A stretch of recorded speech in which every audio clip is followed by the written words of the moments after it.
En el nombre del Padre, del Hijo, del Espíritu Santo. Amén. Señor Dios Padre Todopoderoso y Eterno, queremos darte gracias, Padre Santo, por un nuevo día. Queremos darte gracias, Señor, por esta semana también de vida, de salud, de trabajo, Señor. Con todos sus inconvenientes, con todas las situaciones y circunstancias, Padre Santo, pero te queremos dar gracias, Señor, por todo lo que nos has dado y por todo lo que nos has brindado en esta semana. Gracias, Padre Eterno, por tu bendición, por tu misericordia, por tu gracia divina, por compartir con nosotros el Espíritu Santo, por llenarnos de tu presencia y limpiarnos con tu sangre poderosa, Señor Jesús. Queremos pedirte perdón, Padre Santo, por todos los pecados que hayamos cometido en esta semana, por los malos pensamientos, las malas palabras, los malos deseos, las malas intenciones, Señor. Y si hemos pecado contra ti de manera involuntaria o inconsciente, también te pedimos, Señor, espiritualmente perdón.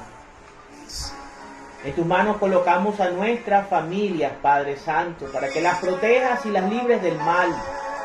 Para que libres del mal a este país, Señor, que cada día va en rumbo a la violencia. Bendice a Colombia, Señor, a sus gobernantes. Bendice también al Papa Francisco, a nuestro arzobispo Pablo, a nuestro sacerdote Jaime Barrios, del Santuario Mariano Nuestra Señora del Carmen. Bendice, Señor, a todos aquellos que ven este espacio de reflexión, este espacio de lectura, este espacio de formación y catequización, Señor. Queremos pedirte que en el nombre de Cristo Jesús bendigas en este momento este recinto y guíes, Señor, nuestro pensamiento, nuestra palabra, nuestras emociones, Señor. Que seas tú quien tome control total de este momento y seas tú quien habla a través de nosotros, de nuestra humilde voz, de este cuerpo, Señor, débil, Padre Santo, pero que se ofrece de manera humilde y obediente para que seas tú quien hable, Señor. Que tu santa palabra entre en cada hogar, en cada persona, Señor. Te pedimos por todos aquellos que están alejados de ti, que viven día y noche pensando en hacer el mal, Señor. Porque en algún momento todopoderoso de sus vidas, tú les permitas tener una luz en sus conciencias. Permita, Señor, que cualquier circunstancia pueda despertar en ellos la conciencia del bien y del mal, Señor. Y puedan darse cuenta de todo el mal que hacen, Padre Santo. Y puedan arrepentirse, Señor, los que estén destinados al arrepentimiento, Padre Santo. Bendito y alabado sea, Señor. Pedimos también la bendición de la Santísima Virgen María, santos arcángeles Miguel, Rafael y Gabriel acompañen. En el nombre del Padre, del Hijo, del Espíritu Santo. Amén. Bueno, vamos a hacer ahora la lectura del capítulo número 32 del libro del Deuteronomio, el Cántico de Moisés.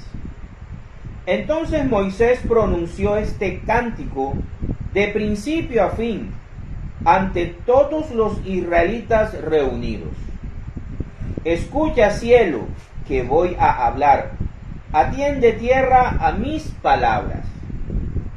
Mi enseñanza caerá como la lluvia, mi discurso será como el rocío, como llovizna sobre la tierra, sobre la hierba, como gotas de agua sobre el pasto. Proclamaré el nombre del Señor. Reconozcan la grandeza del Dios nuestro.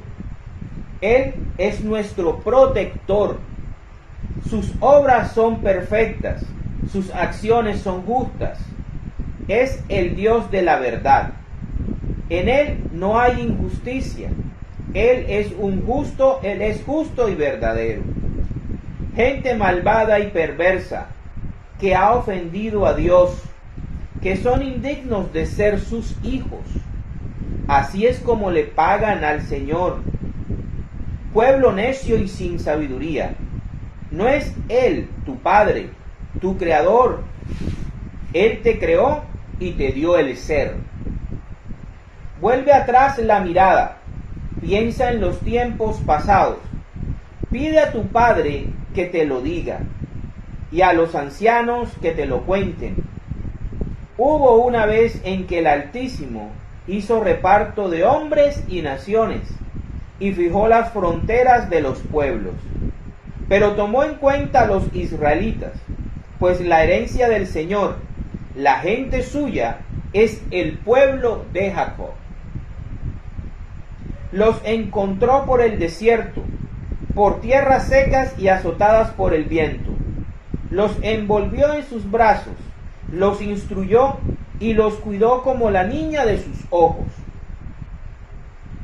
Como águila que revolotea sobre el nido y anida a sus polluelos a volar, anima a sus polluelos a volar, así el Señor extendió sus alas y tomándolos los llevó a cuestas. El Señor los guió y nadie más. Ningún dios extraño tuvo que ayudarlo. Los llevó en marcha triunfal por las regiones altas del país. Los alimentó con los frutos del campo. De la roca les dio a beber miel y del duro pedernal les dio aceite. De sus ganados tuvieron leche y cuajada y comieron lo mejor de los corderos, carneros de Basán y machos cabríos. Comieron el mejor grano de trigo y bebieron el vino, la sangre de las uvas.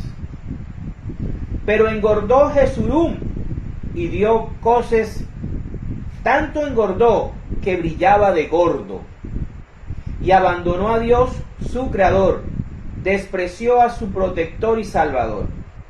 Provocaron los celos y la ira de Dios al adorar ídolos repugnantes.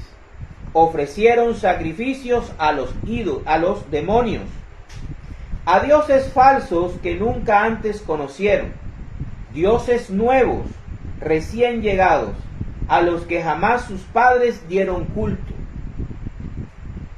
Olvidaste, Israel, a tu Padre y protector. Olvidaste al Dios que te dio la vida. Y Dios se enojó al ver esto, y rechazó a sus hijos y a sus hijas. Y dijo, voy a volverles la espalda, y a ver en qué van a parar. Realmente son gente malvada, hijos en los que no se puede confiar. Me provocan a celos con un Dios que no es Dios. Me irritan con sus dioses ilusorios, pues yo los provocaré a celos con un pueblo que no es pueblo. Los haré enojar con un pueblo que no quiere entender. Mi furor se ha encendido como un fuego y arderá hasta las regiones más profundas. Consumirá la tierra y sus frutos. Pondrá fuego a las bases de los montes. Sobre ellos alzaré todos los males, contra ellos alzaré todas mis flechas. Lanzaré todas mis flechas. Morirán de hambre y de fiebre. Una amarga peste los destruirá. Mandaré contra ellos fieras salvajes y serpientes venenosas. En las calles caerán sus hijos a filo de espada, y en las casas reinará el espanto. Morirán muchachos y muchachas, ancianos y niños de peso. Yo había pensado dispersarlos y borrar de la tierra su memoria, pero no quise soportar las burlas del enemigo. No quise que se jactaran mis adversarios y que dijeran, no fue el Señor quien hizo esto, lo hicimos nosotros con nuestro poder. Israel es un pueblo que ha perdido el juicio. No tiene entendimiento. Si fueran sabios, lo entenderían. Comprenderían en qué van a parar. ¿Cómo es que uno solo hizo huir a 1000? ¿Y cómo es que 2 pusieron en fuga a 10,000? Tan solo porque el Señor, su protector, decidió entregarlos al enemigo. Bien saben nuestros enemigos que su protector no puede compararse al nuestro. Ellos son cual viñedos corruptos, descendientes de Sodoma y de Gomorra, que producen uvas amargas y venenosas. Su vino es veneno de víboras, veneno mortal de serpientes. Todo esto me lo estoy reservando, lo estoy guardando como un tesoro, para el día en que me vengue y les dé su merecido, para cuando llegue el momento de su caída. Ya está cerca el día de su destrucción, ya se les acerca la hora. El Señor saldrá en defensa de su pueblo cuando vea que le faltan las fuerzas. El Señor se compadecerá de sus siervos cuando vea que ya no quedan ni débiles ni fuertes. Entonces les dirá: ¿dónde están sus dioses? Esos protectores en los que confiaban, esos que comían la grasa de sus sacrificios y bebían el vino que les ofrecían. Que se levanten a ayudarlos, que vengan a protegerlos. Yo soy el único Dios, no hay otros dioses fuera de mí. Yo doy la vida y la quito, yo causo la herida y la curo. No hay quien se libre de mi poder. Levanto mi mano al cielo y juro por mi eternidad, que cuando afile mi brillante espada y comience a impartir justicia, me vengaré de mis enemigos. Daré su merecido a los que me odian, empaparé en sangre mis flechas, y mi espada acabará con ellos. Sangre de heridos y de prisioneros, de los jefes enemigos, de largas melenas. Alégrense naciones con el pueblo de Dios. Él vengará la muerte de sus siervos, tomará venganza de sus enemigos, y perdonará a su país y a su pueblo. Últimas instrucciones de Moisés. Moisés se presentó ante todo el pueblo de Israel y junto con Josué, hijo de Nun, pronunció este cántico de principio a fin. Después dijo a los israelitas: piensen bien en todo lo que hoy les he dicho, y ordenen a sus hijos que pongan en práctica todos los términos de esta ley, porque no es algo que ustedes puedan tomar a la ligera. Esta ley es vida para ustedes, y por ella vivirán más tiempo en la tierra que está al otro lado del río Jordán, de la cual van a tomar posesión.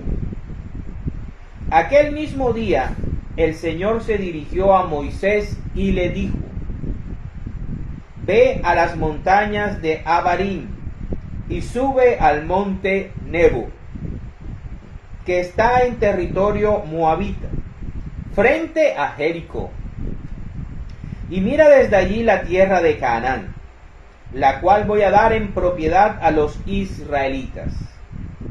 Allí, en ese monte al que vas a subir, morirás e irás a reunirte con los tuyos, tal como tu hermano Aarón, que murió en el monte Hor, y fue a reunirse con los suyos.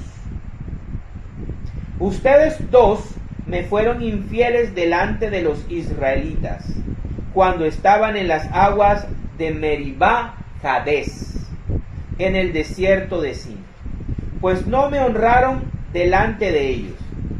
Por lo tanto, vas a contemplar desde lejos la tierra que voy a dar a los israelitas, pero no entrarás en ella.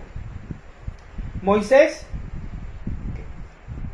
palabra de Dios.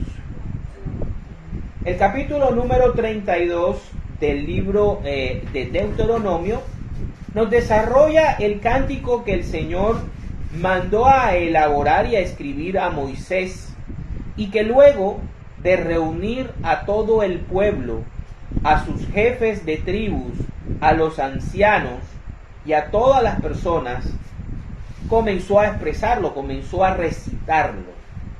Este cántico nos habla acerca de la manera como Dios pone de testigo ese día a toda la creación.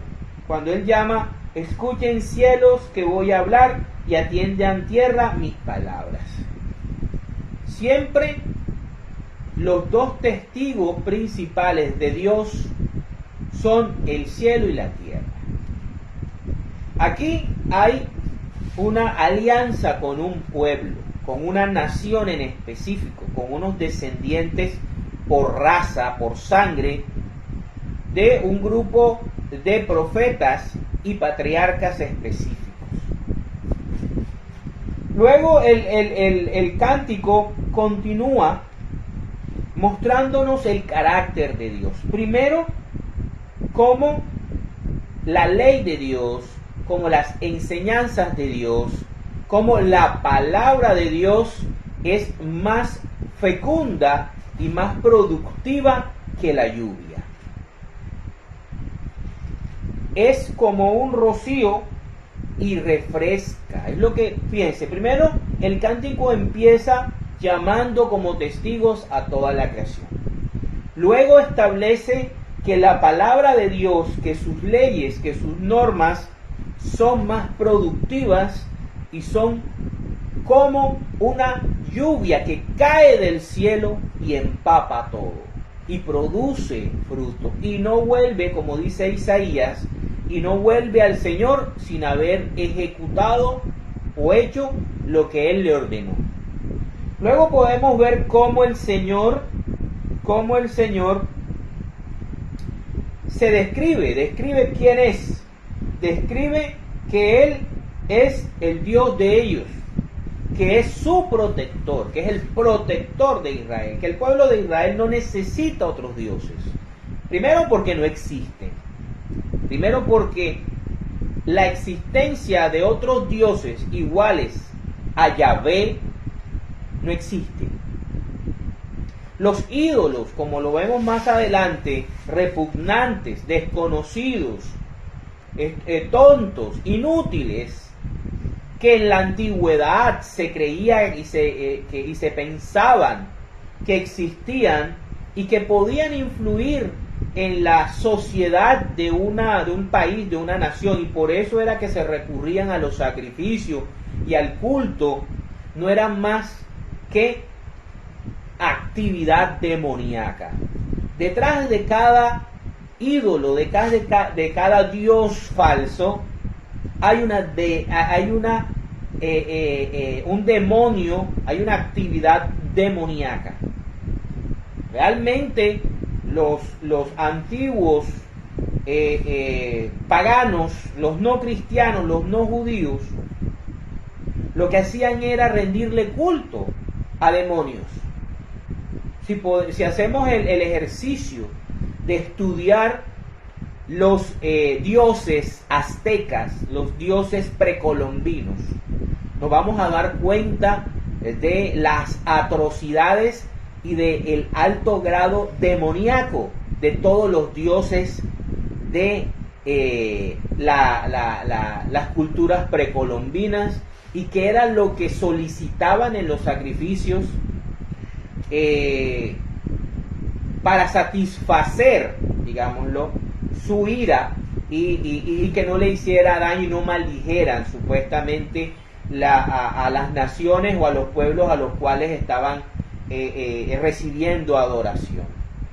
Es por eso que con la llegada de los españoles, con la llegada del catolicismo, que los ingleses, los británicos, a través de las leyendas negras, ensucian al catolicismo, los protestantes, utilizando esta estrategia de propaganda que todavía sigue utilizándose perfectamente.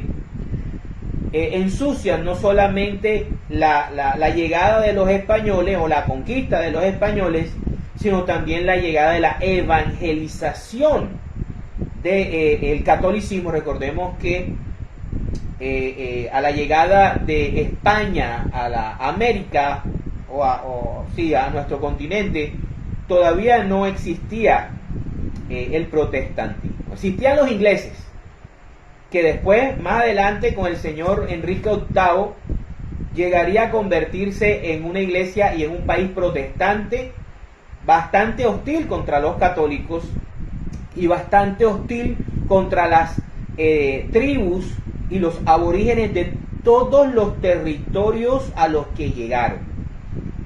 Para el inglés, para el inglés, el belga, el francés, el holandés, el alemán que llegaba a un territorio, el mejor aborigen era el muerto, el exterminado. Eso es historia. Y hace parte también de esto, porque podemos ver cómo Dios le expresa a Israel que Él está con el Dios verdadero, que está haciendo alianza con el Dios verdadero, y por eso hace este cántico, para que quede de memoria, como un recordatorio de generación en generación, quién es su Dios, protector, justo, de la verdad, no es injusto, todas sus obras son perfectas.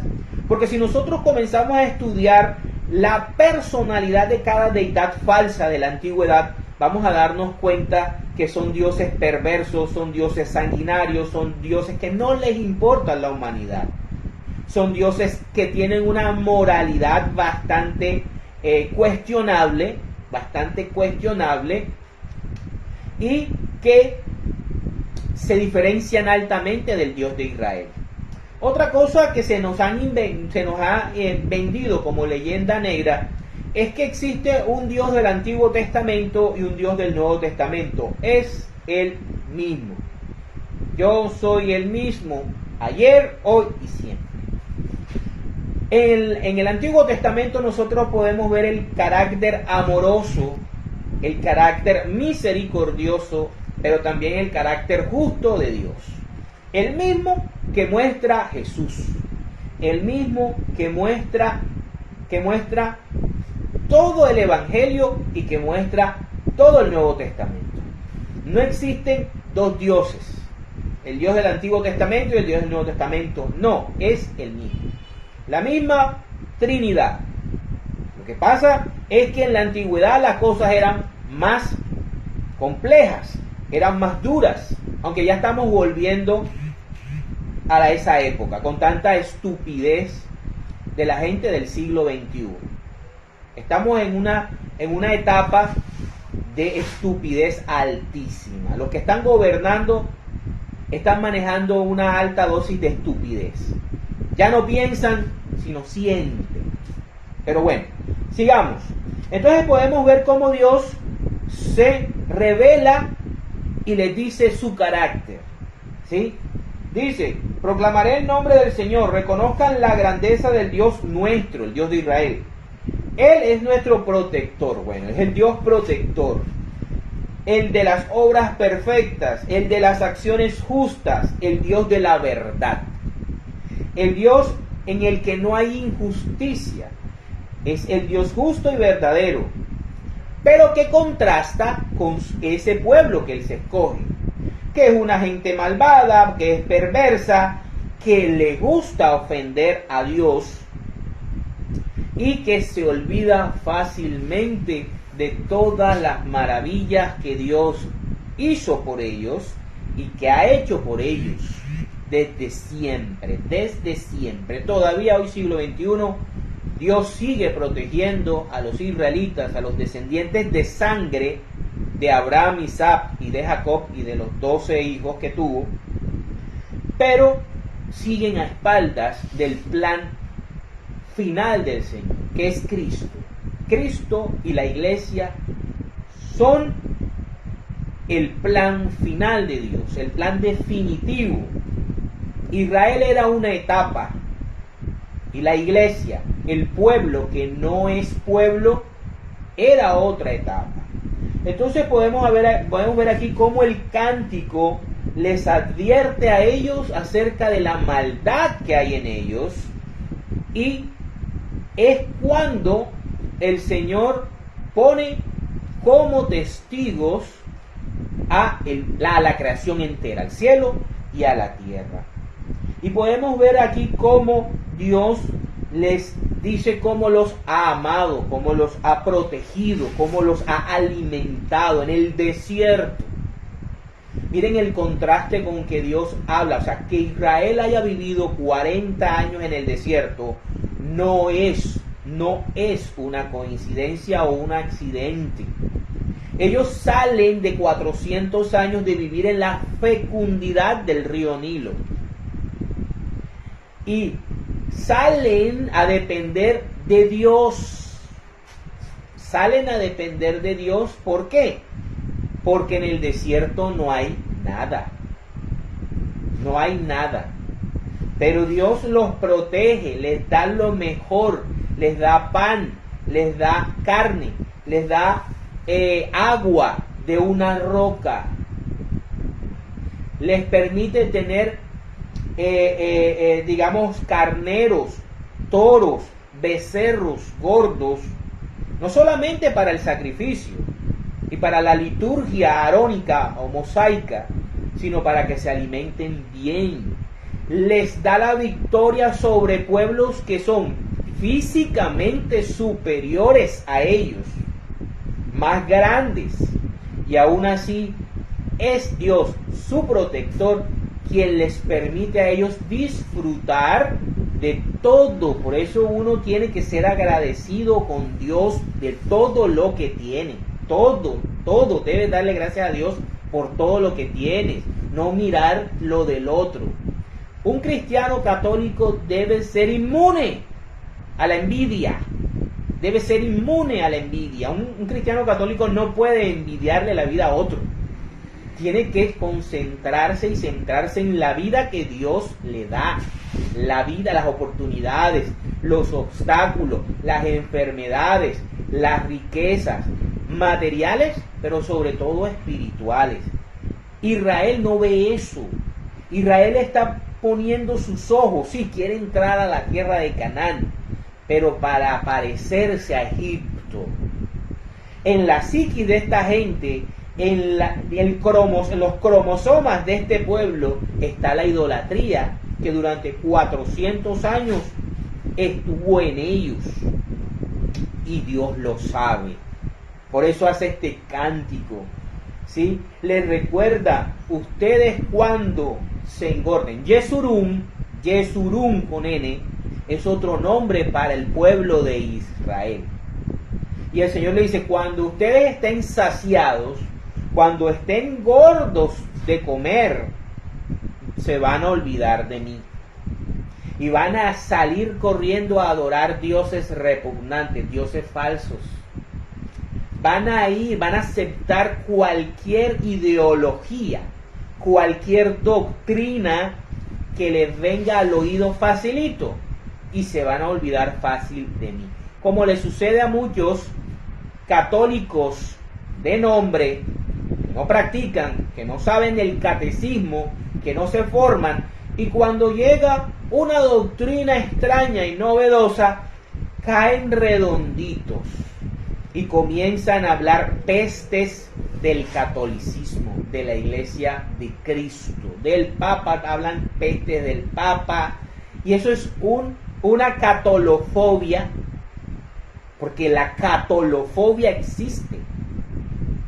Pero como nosotros no somos del movimiento, del grupo que está de moda y que está gobernando el mundo, gobernamos en un tiempo, durante más de 1260 años aproximadamente gobernamos, pero poco a poco hemos dejado que nos releguen.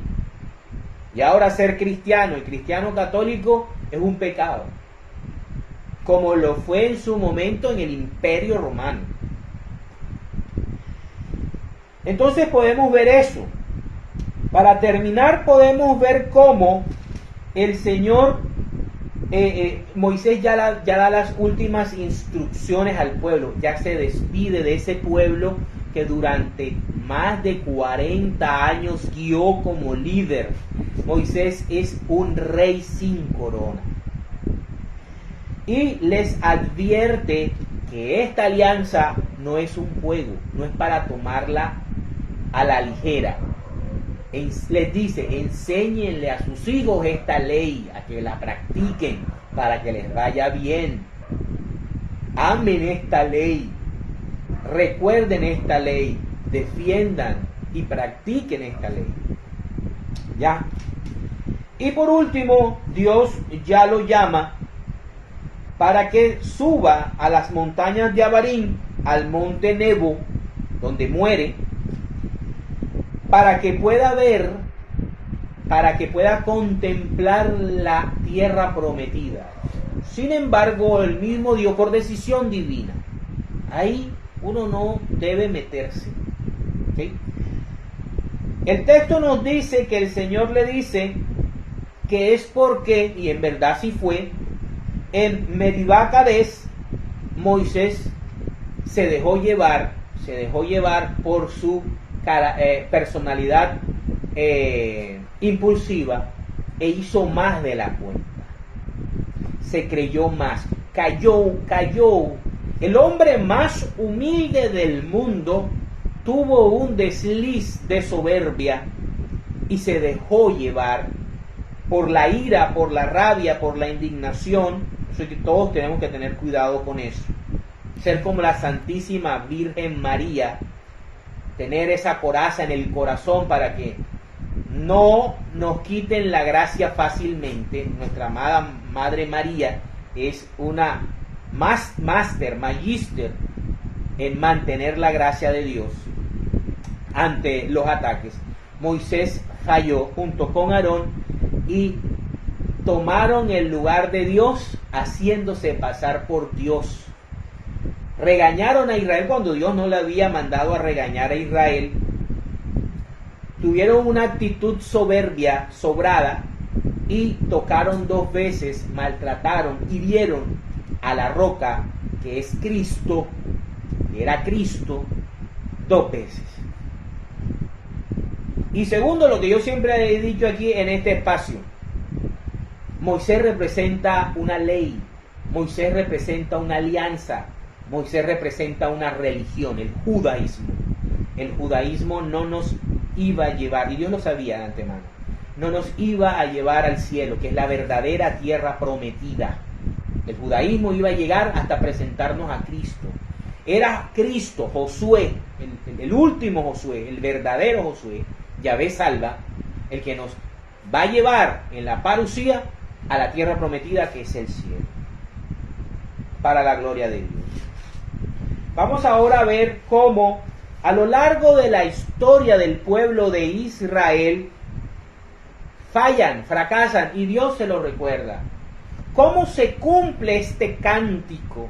¿Cómo este cántico a lo largo de la historia del pueblo de Israel va mostrando lo que ya Dios les había dicho en su cara?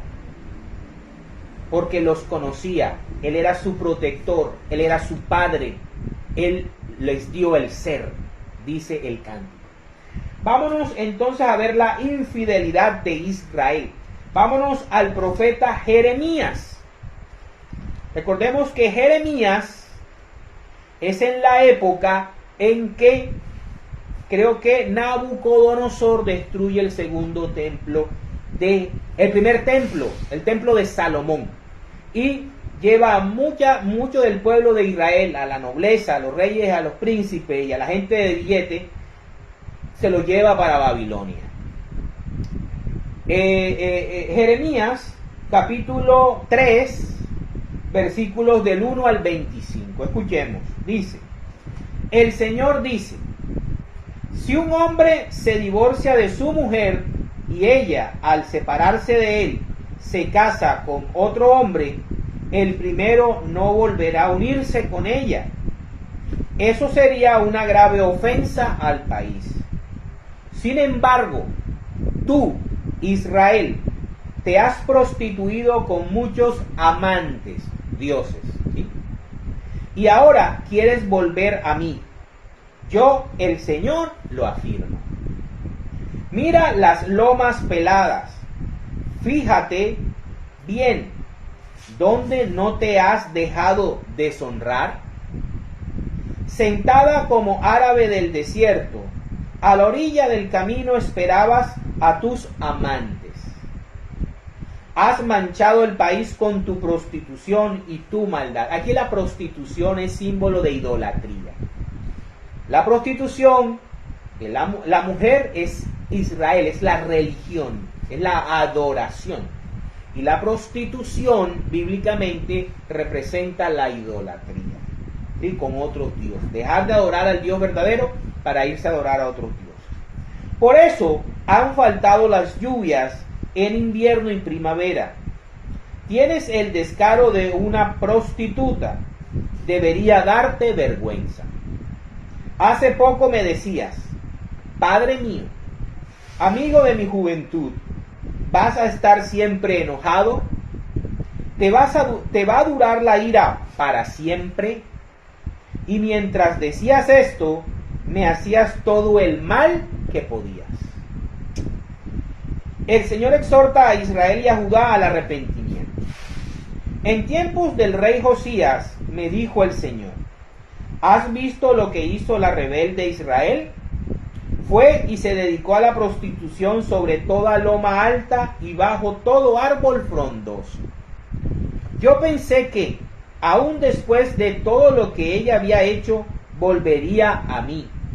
Pero no volvió. Su hermana, la infiel Judá, vio esto y vio también que yo repudié a la rebelde Israel y que me divorcié de ella precisamente por el adulterio cometido. Pero Judá, la infiel hermana de Israel, no tuvo temor, sino que también ella fue y se dedicó a la prostitución. Y lo hizo con tanta facilidad que profanó el país. Me fue infiel adorando a las piedras y a los árboles. Y después de todo esto, la infiel Judá tampoco volvió a mí de todo corazón, sino que me engañó. Yo, el Señor, lo afirmo. El Señor me dijo, la rebelde Israel es menos culpable que la infiel Judá. Ve y anuncia este mensaje mirando hacia el norte. El Señor afirma, vuelve a mí, rebelde Israel. No te recibiré de mal modo, ni mantendré mi enojo por siempre, porque soy bondadoso. Este es el Dios bravo y el Dios que nos pintan del Antiguo Testamento. Es el mismo Padre de Jesucristo. Reconoce tan solo tu maldad. Reconoce tan solo tu maldad. La importancia del sacramento de la confesión. Reconoce. Dios le está hablando a un pueblo entero. Vamos a ver cómo ese pueblo endurece su corazón más adelante. Y que fuiste rebelde contra el Señor tu Dios. Que corriste en busca de amores extraños debajo de todo árbol frondoso. Y que no obedeciste mis órdenes. Yo, el Señor, lo afirmo. El Señor afirma, regresen, hijos rebeldes, pues yo soy su dueño. Tomaré uno de cada ciudad y 2 de cada clan, y los haré volver a Sión. Es el remanente. Les daré los gobernantes que a mí me agradan, y ellos los gobernarán a ustedes con sabiduría y entendimiento. Eso es lo que decía el cántico. Israel no tiene entendimiento.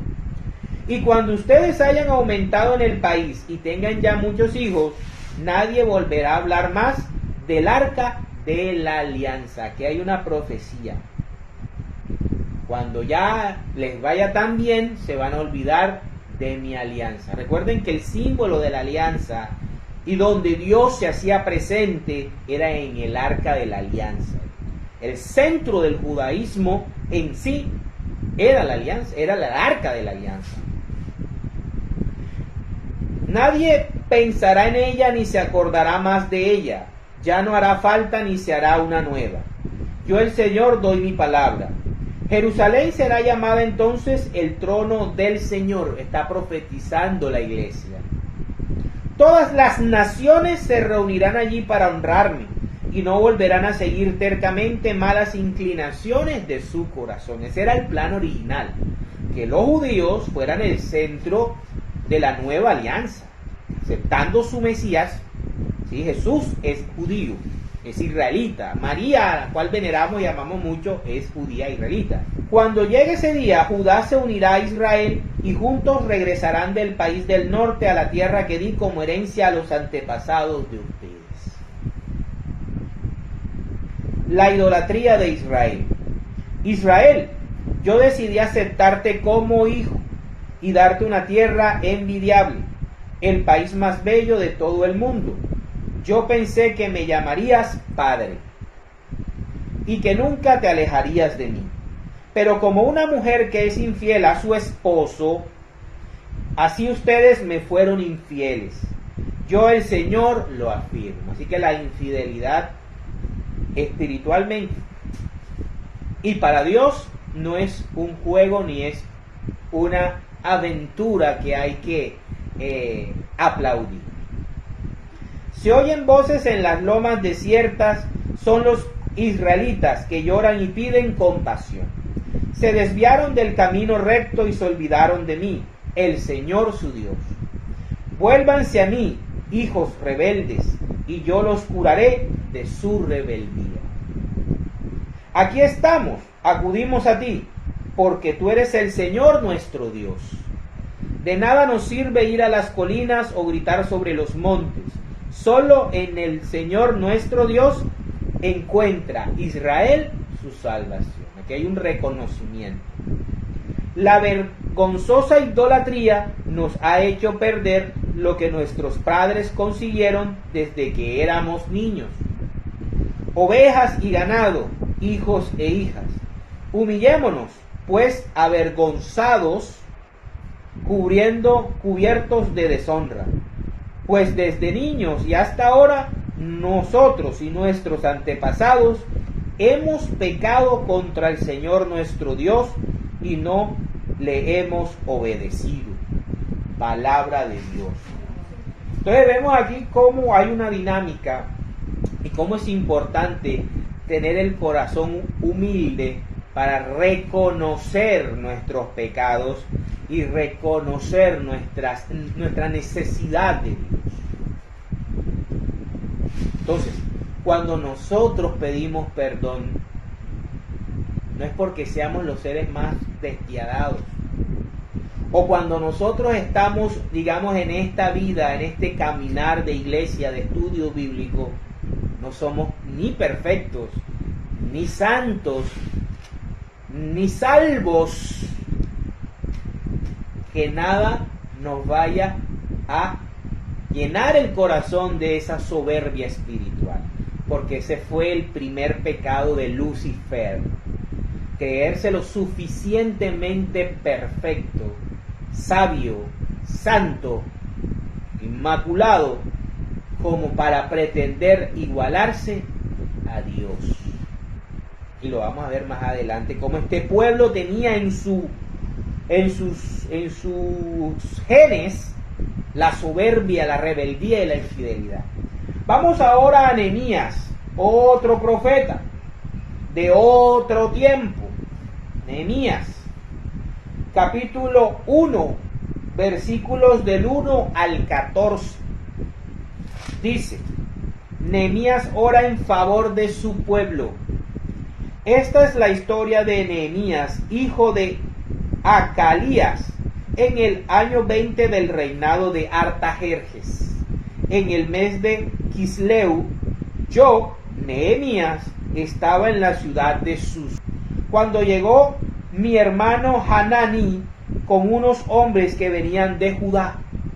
Entonces le pregunté por Jerusalén y por los judíos que habían escapado de ir al destierro. Y me contestaron: los que escaparon de ir al destierro y se quedaron en la provincia están en una situación muy difícil y vergonzosa. En cuanto a Jerusalén, la muralla ha sido derribada y sus puertas han sido destruidas por el fuego. Nehemías pertenece a Judá, no a Israel, y está bajo el gobierno de los medo-persas. Nehemías es el que va a volver a Jerusalén a reconstruirla con Esdras, con Zorobabel, ¿sí?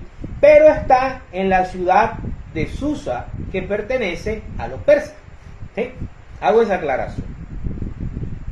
Al escuchar esta noticia me senté a llorar y por algunos días estuve muy triste, ayunando y orando ante el Dios del cielo. Y le dije: Señor, Dios del cielo, Dios grande y terrible, que mantienes firme tu alianza y tu fidelidad con los que te aman y cumplen tus mandamientos. Te ruego ahora que atiendas a la oración que día y noche te dirijo en favor de tus siervos, los israelitas. Reconozco que nosotros los israelitas hemos pecado contra ti. Hasta mis familiares y yo hemos pecado. Fíjense, Nehemías, el profeta, reconoce sus pecados. Nos hemos conducido de la peor manera ante ti. No hemos cumplido los mandamientos, leyes y decretos que nos diste por medio de tu siervo Moisés. Deuteronomio 32. Recuerda que le advertiste que si nosotros pecábamos, nos dispersarías por todo el mundo, pero que si nos volvíamos a ti y cumplíamos tus mandamientos, poniéndolos en práctica, aun cuando fuéramos esparcidos hasta el último rincón del mundo, nos recogerías de allí y nos llevarías de nuevo al santo lugar que escogiste como residencia de tu nombre, que es Jerusalén. Nosotros somos tus siervos y tu pueblo, que rescataste con tu gran poder y fortaleza. Te ruego, pues, Señor, que atiendas a mi oración y las súplicas de tus siervos, cuyo único deseo es honrarte. Te pido también que me des éxito y despiertes hacia mí las simpatías del rey. Palabra de Dios. Bueno, cabe recordar que uno tiene la mezcla de muchos datos, ¿verdad? Pero es importante aclarar las circunstancias. Nehemías está en lo que estaba gobernado antes por Babilonia. Sabemos que aquí lo hemos estudiado, que por medio de Daniel profetiza la sucesión de reinos. Primero fue Babilonia, que conquista a Judá, no a Israel. Israel lo gobierna y lo deporta los asirios, que son un pueblo previo a los babilonios. Se lleva a las 10 tribus del país del norte de Israel, capital Samaria. Luego, muchos años después, llega Nabucodonosor II y conquista Judá, el país del sur, con 2 tribus, Judá y Benjamín. Judá tenía como capital a Jerusalén, donde estaba el templo de Salomón y donde estaba el arca de la alianza. Nabucodonosor quería arrancar el oro que estaba cubriendo las paredes del templo. Por eso lo quema, para poder derretir el oro. Se lleva para Babilonia al rey, a sus hijos, a la nobleza, a la gente más pudiente e importante de Israel.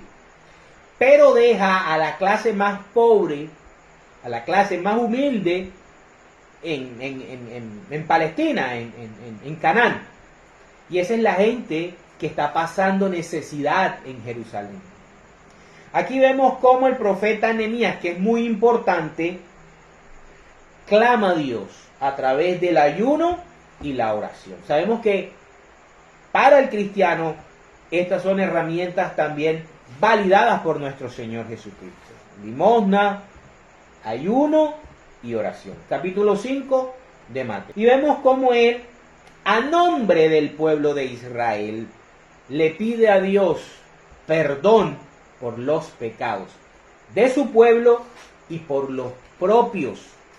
Por eso cuando una persona dice que si uno está en este espacio haciendo este ejercicio y tiene pecados, entonces es un falso profeta, definitivamente esa persona no sé qué formación espiritual y cristiana tiene, porque vamos a pecar hasta el día de nuestra muerte. Por eso el Señor instituyó el sacramento de la confesión y debemos tener un corazón humilde para siempre reconocer que delante de Dios somos pecadores, que delante de nuestros hermanos, nuestra familia, nuestro trabajo, nuestros compañeros de trabajo, somos pecadores, pero que estamos en el camino de la santidad.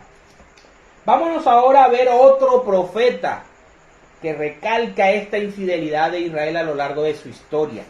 Vámonos a Oseas, capítulo 4, versículos del 1 al 14. El pleito del Señor contra Israel. Israelitas, escuchen lo que dice el Señor. Él ha entablado un pleito contra los que viven en este país, porque aquí ya no hay lealtad entre la gente, ni fidelidad, ni conocimiento de Dios. Abundan en el cambio el juramento falso y la mentira. Lo que estamos viviendo el día de hoy. Igualito.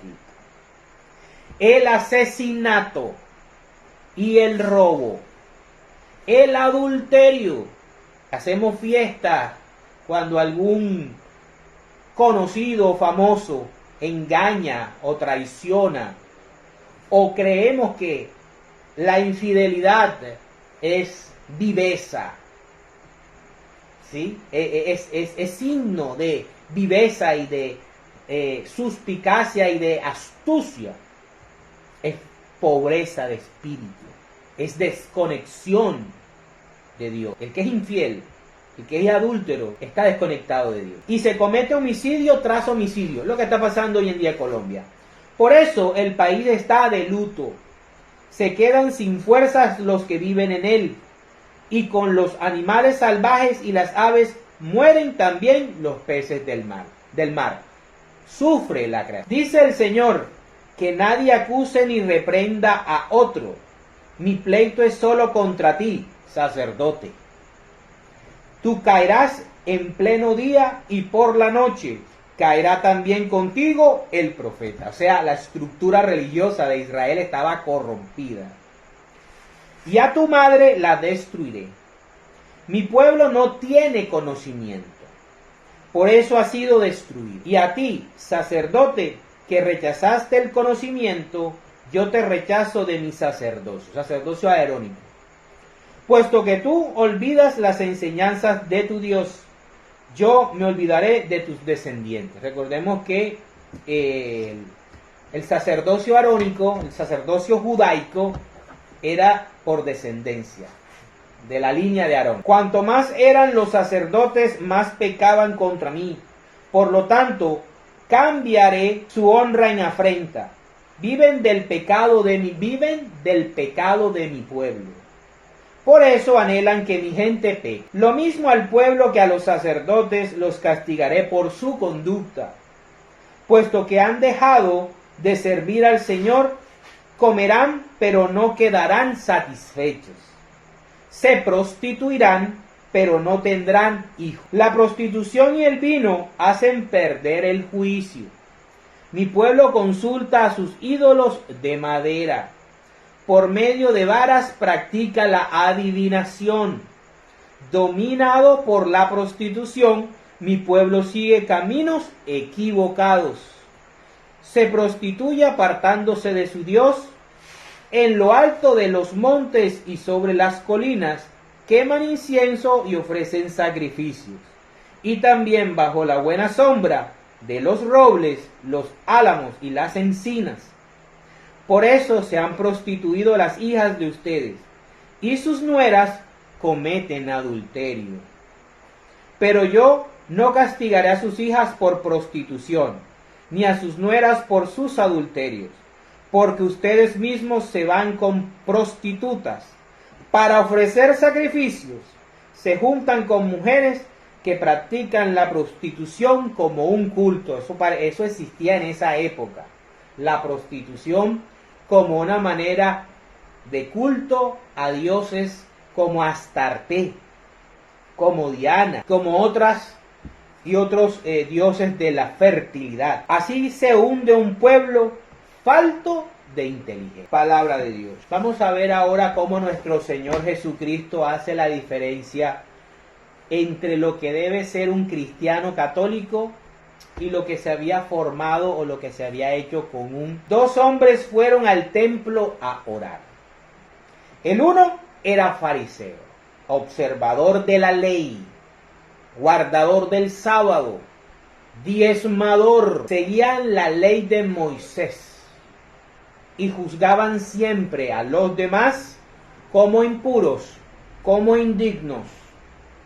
Ellos eran salvos. Justo significa salvo.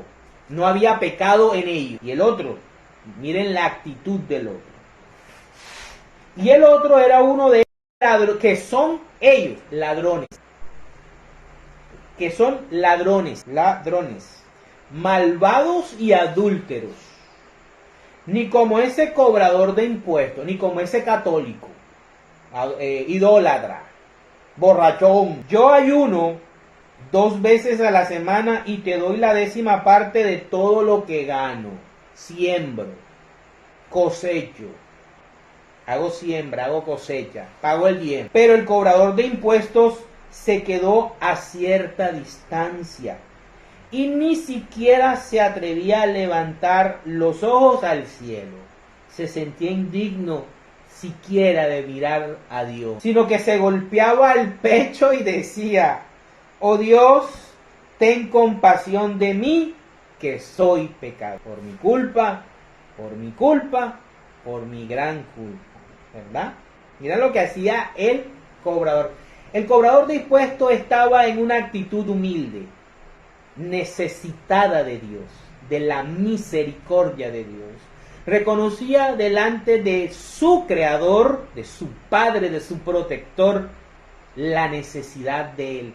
Que Dios lo limpiara, que Dios lo llenara de su presencia. Tenía un corazón humilde. El fariseo, que se basaba en el conocimiento de la ley y de la práctica de la ley mosaica, tenía un corazón soberbio. Dios le debía a él. ¿Qué le estaba diciendo el fariseo a Dios? Tienes que cuidarme, porque yo soy una joya. Mírame, mira lo que hago. En cambio, el otro reconocía su pecado. Sabía que era pobre. Bienaventurados los pobres de espíritu, porque de ellos es el reino de los cielos. Es el mismo que dijo allá en Mateo 5, es el que está diciendo aquí en Lucas 18. Y fíjense lo que dice Jesús: les digo que este cobrador de impuestos volvió a su casa ya justo, perdonado. Pero el fariseo no, porque el que a sí mismo se engrandece será humillado, y el que se humilla será engrandecido. Palabra de Dios. Entonces eso es lo que le pasa a Israel. Israel no solamente le es infiel a Dios, no solamente se convierte en una sociedad corrupta, todo lo que no es Dios, ellos lo practican. Todo lo que aborrece Dios, brujería, hechicería, prostitución, idolatría, injusticia, homicidios, adulterio, todo lo que Dios odia y todo lo que Dios no es, ellos lo hacen. Pero después, para colmo, tienen el peor de los pecados, el de soberbia espiritual. Se creen, porque ya por haber nacido de sangre de Abraham, el cielo les pertenece. El cielo les pertenece. Y Dios les llega a deber. Dios les llega a deber, como hacen ahora esa doctrina de la prosperidad, que si tú le inviertes, le das a Dios por medio del pastor 50,000 pesos, Dios obligatoriamente te lo tiene que multiplicar. Y si a Dios no le da la gana de multiplicarte nada, ¿qué vas a hacer? ¿Vas a dejar de amarlo? ¿Vas a dejar de adorarlo? ¿Vas a dejar de obedecerle? Para terminar, vamos a ver lo que dice el apóstol Pablo de Israel, que ya lo hemos leído acá, pero vamos a recordarlo. Capítulo 10 de Romanos, del 1 al 21, dice: Israel y el Evangelio. Hermanos, el deseo de mi corazón y mi oración a Dios por los israelitas, lo mismo que hacía Nehemías muchos siglos antes, es que alcancen la salvación. En su favor puedo decir que tienen un gran deseo de servir a Dios, solo que ese deseo no está basado en el verdadero conocimiento. Aquí vemos que en Deuteronomio 32 la falla es la falta de conocimiento, y que vamos viendo que en Jeremías, en Nehemías, en Oseas y ahora en Romanos, la falta de conocimiento, la falta de formación espiritual es la falla de Israel y también la falla de la Iglesia Católica. Por eso nosotros estamos haciendo este espacio, que es pequeñito, que es un granito de arena en todo lo que está haciendo el padre Luis Toro, ¿verdad? El padre Byron de Ecuador, el padre de Argentina, Javier Ravesi, los mismos frailes, caballeros de la Virgen, que también hacen su formación, el padre Carlos Spa. Hay muchos, el padre Espinosa, hay muchos sacerdotes que han tomado este medio para formar, debemos formarnos. La Arquidiócesis de Barranquilla también va a empezar a hacer formaciones a través de la Universidad Católica del Caribe. Debemos los laicos formarnos, porque miren lo que nos está diciendo el Señor. Miren lo que nos está diciendo el Señor. La falta de formación, la falta de conocimiento, la falta de inteligencia es lo que está matando a mi pueblo. Lo dice Pablo, aunque tú tengas el deseo. Y eso también es un llamado a todos nuestros hermanos separados que aman a Dios de corazón, pero que están en una secta con doctrinas falsas y por no querer investigar tienen catolofobia y desprecian a Cristo Eucaristía. Ahí están jodidos. Con odiar a Cristo Eucaristía nos fregamos, porque Cristo Eucaristía es el mayor y más grande regalo que Papito Dios nos ha dado. Cristo haciéndose presente real y profundamente todos los días en la Eucaristía. Pero muchos odian eso. No voy a leer todo el capítulo, simplemente hasta el versículo 10. Ya ustedes leerán en sus casas el resto. Dice: pues no reconocen que es Dios quien hace justo a los hombres y pretenden ser justos por sí mismos, el fariseo. Y así no se han sometido a lo que Dios estableció para hacernos justos. Porque la ley llega a su término con Cristo. La ley mosaica es clavada en la cruz. En la cruz no lo quieren entender. Los adventistas del séptimo día no lo quieren entender. Están ciegos. Y quieren y enseñan. Y muchos católicos no formados caen en sus engaños. Que tienes tú que la ley de Moisés, que el sábado, no. Pablo lo está diciendo y lo dice en Colosenses, que nadie le reclame por sábado, lunas nuevas, ni día de reposo, ni lo que comen, porque ya eso pasó, eso quedó clavado en la cruz. De la justicia basada en la ley, Moisés escribió esto: la persona que cumpla la ley vivirá por la ley, por ella. Pero de la justicia basada en la fe se dice: no pienses, ¿quién subirá al cielo? Esto es para hacer que Cristo baje. ¿Quién bajará al abismo? Esto es para hacer que Cristo suba de entre los muertos. ¿Qué es pues lo que dice? La palabra está cerca de ti, en tu boca y en tu corazón. Esta palabra es el mensaje de fe que predicamos. ¿Quién? Los apóstoles. No ninguno de esos reformadores que surgen de Martín Lutero, ni de Arrio, ni de ninguno que se desvíe de la doctrina católica dejada por los apóstoles. Si la palabra está cerca de ti, en tu boca y en tu corazón, esta palabra es el mensaje que es el mensaje de fe que predicamos. Si con tu boca reconoces a Jesús como Señor y en tu corazón crees que Dios lo resucitó, alcanzarás la salvación. Pues con el corazón se cree para alcanzar la justicia, y con la boca se reconoce a Jesucristo para alcanzar la salvación. Palabra de Dios. Entonces, ahí está. Tenemos que formarnos católicos, todos los católicos, todos los bautizados. Y tenemos que ayudar a formar a nuestros hijos para que no nos metan el dedo en la boca y mañana no estemos hablando pestes de nuestra amada iglesia, siendo apóstatas, cometiendo el pecado mortal de apostasía y entrando en la dinámica de la catolofobia, para la gloria de Dios. En el nombre del Padre, del Hijo, del Espíritu Santo.